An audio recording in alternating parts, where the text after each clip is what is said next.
Hi everyone, welcome to a guide for TGPSC exams. Previous వీడియోలో మనం Telangana moment phase 1లో భాగంగా 4th చాప్టర్లో 69 bits దాకా చదివామండి. ఈ వీడియోలో మనం 70 బిట్ నుంచి డిస్కస్ చేస్తాం. సో 70 బిట్ వచ్చేసరికి 1954 జూన్ 7 అండ్ 8 తేదీలలో హైదరాబాద్ ప్రత్యేక కాంగ్రెస్ ప్రధాన కార్యదర్శి అయిన ఎవరి అధ్యక్షతన తెలంగాణ ప్రత్యేక రాష్ట్రంగా ఉండాలని ఏకగ్రీవ తీర్మానం చేశారు. సో మనకి 1955లో ఎస్ఆర్సి నివేదిక రాకముందు మనకి 1954లో ఏం జరిగింది అనేది ఇక్కడ చదువుతున్నామండి. సో ఎస్ఆర్సి నివేదిక రాకముందండి ఇది. సో 54లో జూన్ 7, 8 తేదీలలో హైదరాబాద్లోని హైదరాబాద్ ప్రత్యేక కాంగ్రెస్ ప్రధాన కార్యదర్శి అయినటువంటి ఎవరు మల్లప్ప కౌరు ఈయన అధ్యక్షతన ఒక తీర్మానం జరిగిందండి. ఆ తీర్మానం ఏంటంటే తెలంగాణ అనేది ప్రత్యేక రాష్ట్రంగా ఉండాలని ఏకగ్రీవ తీర్మానం జరిగింది. సో ఎవరి అధ్యక్షతన జరిగింది అంటే మల్లప్ప కౌర్ అధ్యక్షతన. ఈయన ఎవరు అంటే హైదరాబాద్ ప్రత్యేక కాంగ్రెస్ ప్రధాన కార్యదర్శి అని గుర్తుంచుకోవాలి. నెక్స్ట్ బిట్ వచ్చేసరికి పై సమావేశంలో మర్రి చెన్నారెడ్డి ఏమని అన్నాడు అంటే మర్రి చెన్నారెడ్డి దేనికో సపోర్ట్ చేశాడు, వీరాజు దేనికి సపోర్ట్ చేశాడు, స్వామి రామానంద తీర్థ దేనికి సపోర్ట్ చేశాడు అని చూసుకుంటే కనుక మర్రి చెన్నారెడ్డి మనకి 2 రాష్ట్రాలు ఉండాలని సపోర్ట్ చేశాడండి. అంటే ఈయన 2 రాష్ట్రాలు అంటే అదేంటంటే అప్పటికి మనకి ఆంధ్ర రాష్ట్రం ఉంది కదా. సో ఆంధ్ర రాష్ట్రం అట్లనే ఉంటుంది. ప్లస్ తెలంగాణ ప్రాంతం అనేది హైదరాబాద్ రాష్ట్రంగా ఉండాలి. అంటే రెండు రాష్ట్రాలు ఉండాలి, విశాలాంధ్ర అవసరం లేదని చెప్పి మర్రి చెన్నారెడ్డి మనకి అంటే తెలుగు భాషతోటి 2 రాష్ట్రాలు ఉండొచ్చు, ఒకటి హైదరాబాద్ రాష్ట్రం, 2 ఆంధ్ర రాష్ట్రము. ఆంధ్ర రాష్ట్రంతో కలవాల్సిన అవసరం ఏం లేదు అని చెప్పి మర్రి చెన్నారెడ్డి తెలంగాణ రాష్ట్రానికి లేదా హైదరాబాద్ రాష్ట్రానికి మనకి సపోర్ట్ చేశాడండి. నెక్స్ట్ వీరాజు విశాలాంధ్రకు సపోర్ట్ చేశాడు ఈ సమావేశంలో. నెక్స్ట్ స్వామి రామానంద తీర్థ విశాలాంధ్రకి సపోర్ట్ చేశాడు. ఏ సమావేశం అండి 1954లో జరిగినటువంటి సమావేశంలో. నెక్స్ట్ ప్రత్యేక తెలంగాణకు మరి ఎవరెవరు సపోర్ట్ చేశారంటే ఆల్రెడీ మనం మర్రి చెన్నారెడ్డి సపోర్ట్ చేశాడని చదువుకున్నాం కదండి. మర్రి చెన్నారెడ్డి ఆయనతో పాటు కేవీ రంగారెడ్డి ప్లస్ బూర్గుల రామకృష్ణారావు. ఇది బిఫోర్ ఎస్ఆర్సి రిపోర్ట్ అండి. సో మన ఇందాక బూర్గుల రామకృష్ణారావు అప్పుడు ఏమని స్టేట్ ఆర్గనైజేషన్ కమిషన్ హైదరాబాద్ని సందర్శించినప్పుడు బూర్గుల రామకృష్ణారావు మనకి విశాలాంధ్రకు సపోర్ట్ చేశాడని చదువుకున్నాం కదా అండి. సో సందర్శించినప్పుడు విశాలాంధ్రకి సపోర్ట్ చేశాడు. సందర్శన అయిపోయిన తర్వాత ఎస్ఆర్సి రిపోర్ట్ వచ్చే ముందు మళ్ళీ ప్రత్యేక తెలంగాణకే సపోర్ట్ చేశాడు బూర్గుల రామకృష్ణారావు. సో బూర్గుల రామకృష్ణరావు మళ్ళీ ప్రత్యేక తెలంగాణకు సపోర్ట్ చేశాడని నేను ముఖ్యమంత్రిని చేస్తే మళ్ళీ తీరైన చూస్తే తెలంగాణ తీసుకెళ్ళి ఆంధ్ర రాష్ట్రంతో కలిపి మనకి ఆంధ్రప్రదేశ్ ఏర్పాటు చేయడానికి ముఖ్య పాత్ర వహించండి ఈయన ఎవరు బూర్గుల రామకృష్ణారావు. సో ఎవరండి తర్వాత మనకు ప్రత్యేక తెలంగాణకు సంబంధించింది కేవీ రంగారెడ్డి, మర్రి చెన్నారెడ్డి, బూర్గుల రామకృష్ణారావు. నెక్స్ట్ బిట్ వచ్చేసరికి డాక్టర్ బిఆర్ అంబేద్కర్ యొక్క థాట్స్ ఆన్ లింగ్విస్టిక్ స్టేట్స్ ఏ ఇయర్లో పబ్లిష్ చేశారు అని అంటే 1955 అండి. So thoughts and linguistic states అనేది ఎవరి యొక్క రచన అంటే డాక్టర్ బిఆర్ అంబేద్కర్ అండి. ఇది ఊకే అడుగుతారు ఇది. సో ఈ థాట్స్ అండ్ లింగ్విస్టిక్ స్టేట్స్ అనేది ఎవరి యొక్క రచన అంటే డాక్టర్ బిఆర్ అంబేద్కర్. ఏ ఇయర్లో రాశాడు అంటే 1955 అండి. సో ఈయన ఏమని సమర్థించాడు, ఈయన యొక్క ఒపీనియన్స్ ఏంటి, డాక్టర్ బిఆర్ అంబేద్కర్ యొక్క ఒపీనియన్స్ ఏంటి, థాట్స్ అండ్ లింగ్విస్టిక్ స్టేట్స్ అంటే భాష ప్రయుక్త రాష్ట్రాలపైన ఈయన యొక్క థాట్స్ ఎలా ఉన్నాయి, ఒపీనియన్స్ ఎలా ఉన్నాయి. ఈయన రాజ్యాంగ నిర్మాత కదండి. సో ఈయన ఒపీనియన్ ఎలా ఉందనేది మనం తెలుసుకోవాలి. ఈయన 1955లో రాశాడంటే అప్పటికే మనకి ఈ లింగ్విస్టిక్ స్టేట్స్ మీద అంటే లింగ్విస్టిక్ స్టేట్స్ భాష ప్రయుక్త రాష్ట్రాల ఏర్పాటు గురించి పెద్ద ఎత్తున డిమాండ్స్ ఉన్నాయి కదండి. ఆ టైంలో రాసింది కాబట్టి ఈయన యొక్క ఈ రచన. సో ఆ టైంకి ఈయన ఒపీనియన్స్ ఎట్లున్నాయనేది మనం తెలుసుకోవాలి. సో ఈయన మరి ఏమని ఈయన ఒపీనియన్ ఏంటి అంటే ఒక రాష్ట్రానికి ఒక భాష ఉండొచ్చు, కానీ ఒక భాషతో ఒకటే రాష్ట్రం ఉండాలన్న అవసరం లేదు అని చెప్పి ఈయన డాక్టర్ బిఆర్ అంబేద్కర్ ఒపీనియన్ అండి. థాట్స్ అండ్ లింగ్విస్టిక్ స్టేట్స్ అనే రచనలో ఈయన ఒపీనియన్ చెప్పాడు. ఏమని చెప్పాడంటే ఒక రాష్ట్రానికి ఒక భాష ఉండొచ్చు. ఫర్ ఎగ్జాంపుల్ ఒక రాష్ట్రం అంటే తెలంగాణ చూసుకోండి, ఇంకొక రాష్ట్రం ఆంధ్రప్రదేశ్ చూసుకోండి. అట్లా ఇప్పుడు తెలంగాణ ఒక రాష్ట్రానికి తెలుగు ఉన్నది, ఆంధ్రప్రదేశ్ అనే రాష్ట్రానికి తెలుగు ఉన్నది. సో ఒక రాష్ట్రానికి ఒక భాష ఉండొచ్చు, బట్ ఒక భాషకు ఒకటే రాష్ట్రం ఉండాలనేది ఆహ్, ఆయన సమర్థించలేదండి. ఒక ఒక అంటే ఇక్కడ మీరు డిఫరెన్స్ తెలుసుకోవాలి. ఇప్పుడు ఒక భాషకి ఒక రాష్ట్రం అంటే, ఒకటే రాష్ట్రం అంటే, తెలుగు భాషకు ఒకటే రాష్ట్రం ఉండాలి. 2 అవసరం లేదని అర్థం. అంటే ఇప్పుడు తెలుగు భాషకు ఒకటే రాష్ట్రం అంటే, అయితే తెలంగాణ రాష్ట్రం ఉండాలి, లేకపోతే ఆంధ్రప్రదేశ్ రాష్ట్రం ఉండాలి, లేకపోతే 2 కలిసిపోయి ఒకటే రాష్ట్రంగా ఉండాలి. అంతే తప్ప ఒక భాషకి 2 రాష్ట్రాలు ఉండొద్దు అనేది దాని ఒపీనియన్. ఒక భాషకు ఒకటే రాష్ట్రం అంటే. అదే ఒకే రాష్ట్రానికి ఒకే భాష అంటే అర్థం ఏంటి అనంటే, ఒక రాష్ట్రానికి ఒకటే భాష ఉండొచ్చు. అనంటే ఒక రాష్ట్రానికి ఒకటే భాష ఉండొచ్చు. సో, ఎన్ని రాష్ట్రాలకి ఎన్ని భాషలుండాలనేది వాళ్ళిష్టం. సో, ఒక రాష్ట్రానికి ఒక భాష అనేది ఈయన సమర్థించాడు.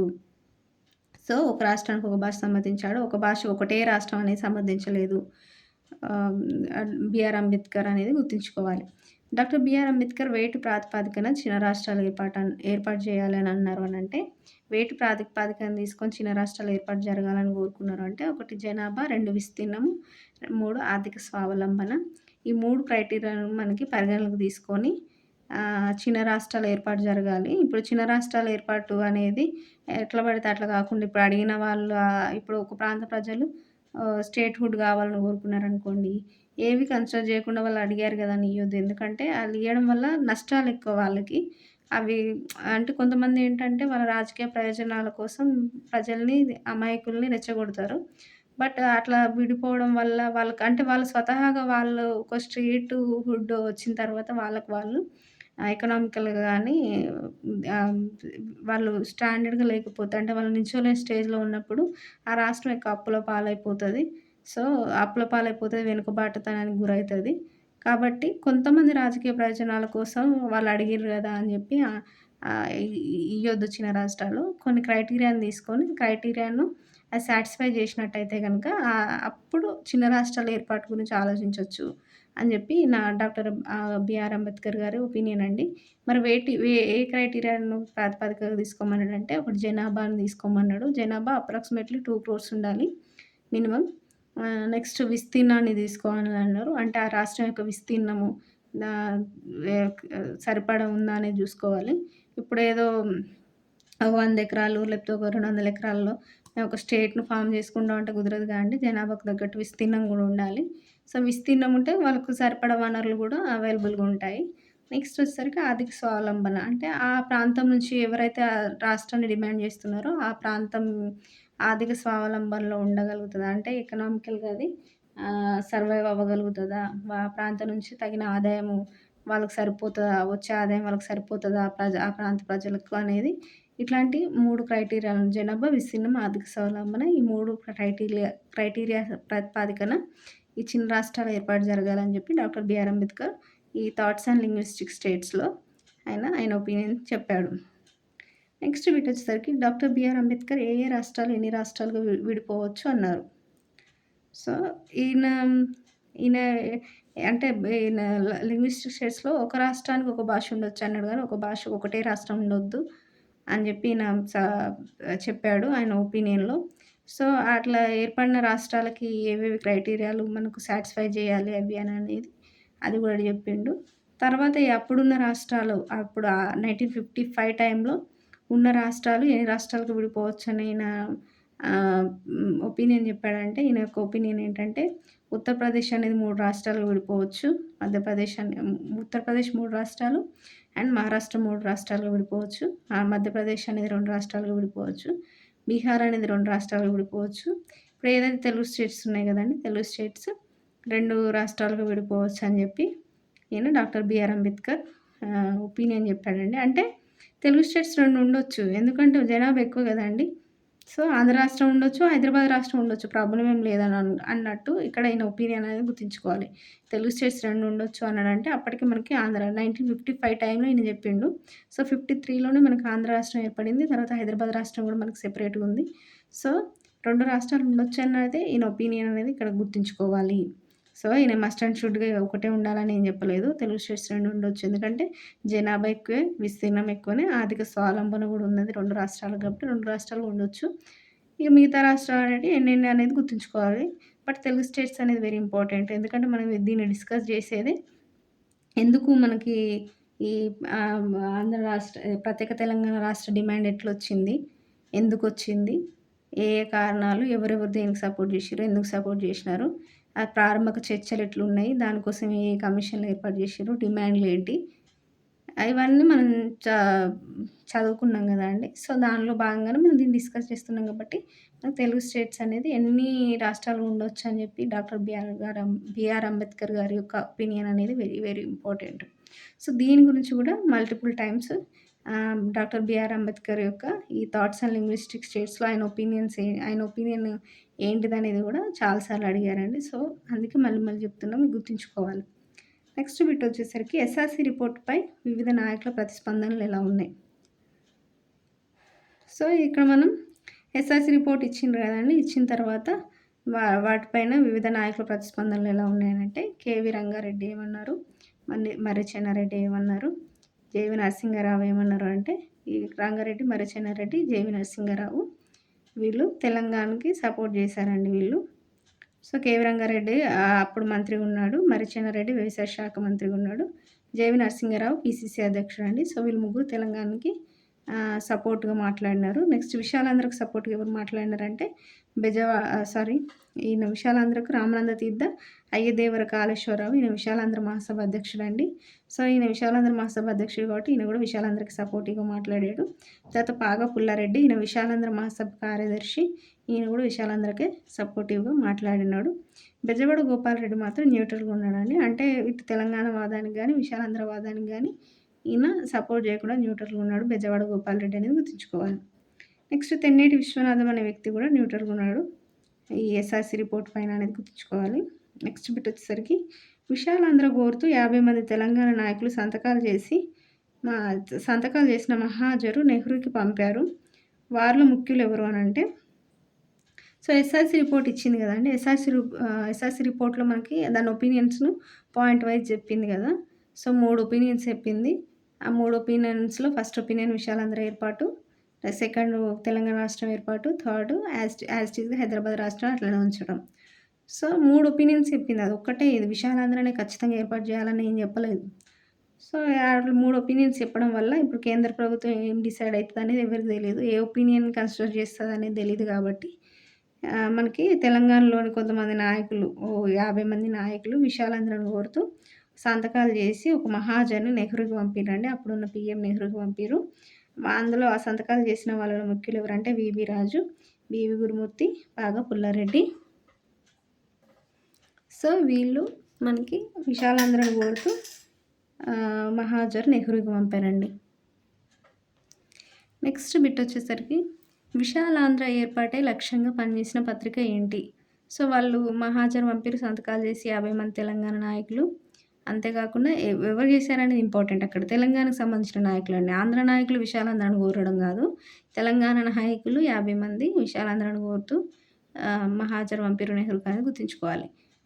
అంతేకాకుండా మనకి విశాలాంధ్ర ఏర్పాటు లక్ష్యంగా పనిచేసిన పత్రిక ఏంటి అంటే, అప్పుడు ఆంధ్రపత్రిక అని గుర్తుంచుకోండి. 1956 టైంలో మనకి విశాలాంధ్ర ఏర్పాటు లక్ష్యంగా పనిచేసిన పత్రిక ఏంటండి? ఆంధ్రపత్రిక. నెక్స్ట్ విశాలాంధ్రకు నిజాం అనుకూలమని ఖండించిన పత్రిక ఖండించిన రాజ్‌భవన్ పత్రిక కాదు. అంటే అప్పుడేంటంటే ఒక రూమర్ క్రియేట్ చేసినారండి. అప్పుడు నిజాము విశాలాంధ్రకే సపోర్టివ్‌గా ఉన్నాడు. ఈయన హైదరాబాద్ రాష్ట్రానికి సపోర్టివ్‌గా లేడని చెప్పి రూమర్స్ క్రియేట్ చేసినారు న్యూస్‌లో. సో, దాన్ని ఖండిస్తూ మనకి ఏదైతే రాజ్‌భవన్ ఉందో నిజాం యొక్క అధికార స్థలము. సో, అధికార నివాసము. ఈయన ఆ రాజ్‌భవన్ అనేది ఖండించింది. ఏది విశాలాంధ్రకు నిజాం అనుకూలం అన్న విషయాన్ని ఖండించింది. ఖండించడం అంటే ఇప్పుడు దాన్ని డైరెక్ట్‌గా ఏంటి, ఈ నిజాం ఏం సపోర్ట్ చేయట్లేదు విశాలాంధ్రకు అనేది ఇక్కడ గుర్తుంచుకోవాలి. సో, నెక్స్ట్ బిట్ వచ్చేసరికి ఎస్ఆర్‌సీ రిపోర్ట్‌కు ముందు విశాలాంధ్రను సమర్థించి, ఎస్ఆర్‌సీ రిపోర్ట్ తర్వాత తెలంగాణ రాష్ట్రానికి మద్దతు ఇచ్చిన వారెవరు అంటే మాడపాటి హనుమంతరావు అండి. సో, ఎస్ఆర్‌సీ రిపోర్టు ఇవ్వడానికి ముందు విశాలాంధ్రకు సమర్థించిండు. అంటే విశాలాంధ్ర ఏర్పాటు చేయాలన్నాడు. ఎస్ఆర్‌సీ రిపోర్ట్ ఇచ్చిన తర్వాత లేదు తెలంగాణ రాష్ట్రమే ఉండాలి అని చెప్పి తెలంగాణ రాష్ట్రం ఏర్పాటు చేయాలని మద్దతు ఇచ్చిన వారెవరు అంటే మాడపాటి హనుమంతరావు. నెక్స్ట్ బిట్ వచ్చేసరికి హైదరాబాద్ మేయర్ అహ్మద్ ఖాన్ విశాలాంధ్ర ఎన్నటికి ఏర్పడదన్నాడు. అంటే ఈయన తెలంగాణకి మద్దతుగా ఉన్నాడు. అంటే తెలంగాణ రాష్ట్రం తెలంగాణ ప్రాంతంతో కూడినటువంటి హైదరాబాద్ రాష్ట్రాన్ని ఈయన సమర్థించిండు. ఎవరు? అప్పుడున్నటువంటి Hyderabad mayor Ahmed Khan. Next bit వచ్చేసరికి తెలంగాణ మహిళలు ప్రత్యేక తెలంగాణ రాష్ట్రాన్ని కోరుకుంటున్నారని నెహ్రూకి మెమోరాండం పంపిన హైదరాబాద్ మహిళ పీసీసీ కన్వీనర్ ఎవరు? సో ఇది వెరీ ఇంపార్టెంట్. ఏంటంటే తెలంగాణ మహిళలు ప్రత్యేక తెలంగాణ రాష్ట్రాన్ని కోరుకుంటున్నారు. వీళ్ళు విశాలాంధ్రని ఏం కోరుకోవట్లేదని చెప్పి ఈమె నెహ్రూకి మెమోరాండం పంపిందండి. ఎవరు అంటే ఆమె సంగం లక్ష్మీబాయి. ఎవరు? సంగం లక్ష్మీబాయి. సో ఈమె దేనికి సపోర్టివ్గా ఉందండి? తెలంగాణ రాష్ట్రానికి, ప్రత్యేక తెలంగాణ రాష్ట్రానికి సపోర్టివ్గా ఉంది. ఈమె విశాలాంధ్రను వ్యతిరేకించిందని గుర్తుంచుకోవాలి. ఈ సంగం లక్ష్మీబాయి అప్పుడు హైదరాబాద్ మహిళా పీసీసీ కన్వీనర్ అండి. నెహ్రూకి మెమోరాండం పంపినప్పుడు. సో ఎవరు పంపారనేది గుర్తుంచుకోవాలి. ఎవరు అండి? సంగం లక్ష్మీబాయి. నెక్స్ట్ బిట్ వచ్చేసరికి ప్రత్యేక తెలంగాణ లక్ష్యంగా మనకి నవంబర్ 55, నవంబర్ 23న తెలంగాణ కన్వెన్షన్ హైదరాబాద్లోని ప్రతాప్గిజ్ కోటకి అధ్యక్షత వహించింది ఎవరు అంటే నిజామాబాద్ ఎంపీ హరిశ్చంద్ర. సో ఈయన ఏంటంటే హైదరాబాద్లోని ప్రతాప్గిజ్ కోటిలో తెలంగాణ కన్వెన్షన్ ఏర్పాటు చేశారండి. ఆ తెలంగాణ కన్వెన్షన్కి అధ్యక్షత ఎవరు వహించారు అంటే Nizamabad MP Harishchandra. Very very important. Nizamabad MP Harishchandra. ఆయన ఏ నియోజకవర్గానికి ఎంపీ? ఆయన పేరేంటి? ఈయన దేనికోసం ఈయన తెలంగాణ కన్వెన్షన్ ఏర్పాటు చేసి దానికి అధ్యక్షత వహించాడు అని అంటే ప్రత్యేక తెలంగాణ లక్ష్యంగా ఏ డేట్న చేశాడంటే నవంబర్ 55, నవంబర్ 23న 1955 నవంబర్ 23న ఎక్కడ జరిగింది అంటే హైదరాబాద్లోని ప్రతాప్గిజ్ కోటిలో జరిగింది ఇది ఈ తెలంగాణ కన్వెన్షన్ అనేది. సో ఇది ఇక్కడితో మనకి 4th చాప్టర్ కంప్లీట్ అయిందండి. సో మన నెక్స్ట్ చాప్టర్ మన నెక్స్ట్ వీడియోలో స్టార్ట్ చేస్తాం. ఈ చాప్టర్ మీకు ఈజీగా అర్థమవుతుందని ఆశిస్తున్నానండి. Thank you.